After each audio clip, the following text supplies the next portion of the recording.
On va revenir sur l'Iran ensuite, mais vous parliez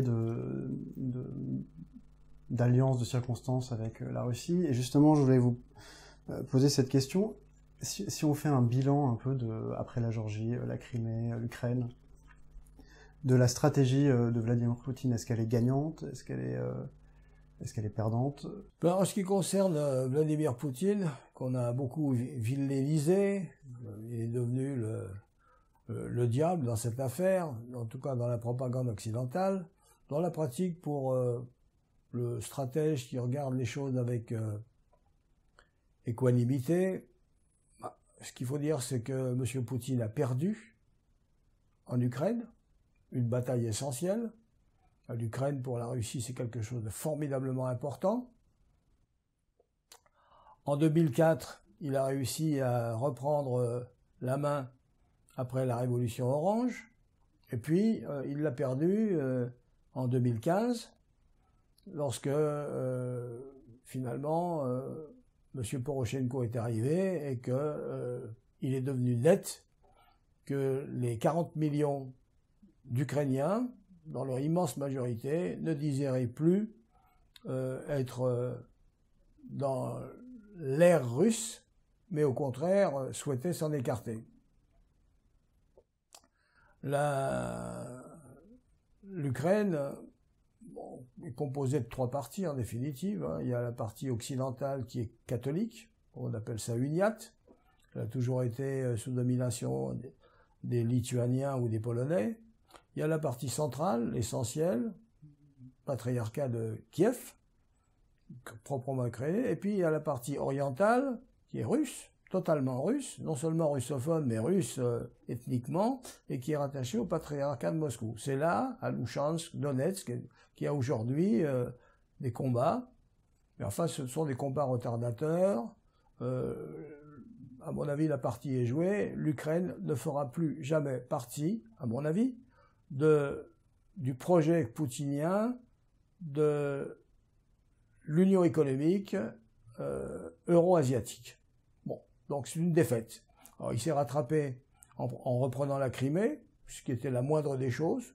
N'importe quel dirigeant sérieux aurait fait la même chose.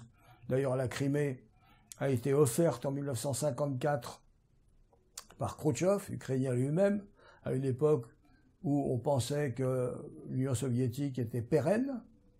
Bon, dans la pratique, il a repris ce qui appartenait à la Russie en 1954, et avec l'accord absolu de la population, en tout cas de tous ceux qui sont russes, c'est-à-dire 90% de la population, les autres étant essentiellement les Tatars de Crimée. Eux datent d'ailleurs de la vieille occupation mongole. Donc il a perdu en Crimée. Il a perdu, pardon, excusez-moi, en Ukraine.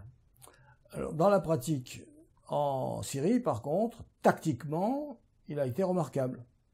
Il est tout à fait remarquable comme tacticien. Maintenant, sur la durée, comme stratège, ses cartes sont relativement médiocres. C'est-à-dire qu'il est à la tête d'un État immense, sous-peuplé, où il reste, en fin de compte, grosso modo, 120 millions de Russes, Slaves, 20 millions de musulmans à l'intérieur, une cinquantaine de millions de musulmans dans ce qu'il appelle le proche étranger, une pesée chinoise importante en Sibérie orientale, une population qui n'est pas particulièrement portée sur l'éthique du travail, avec un haut taux d'alcoolémie.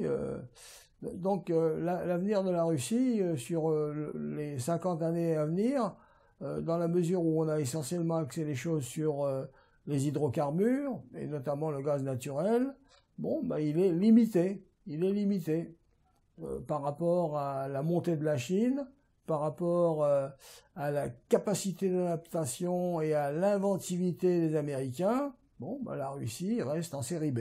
Voilà.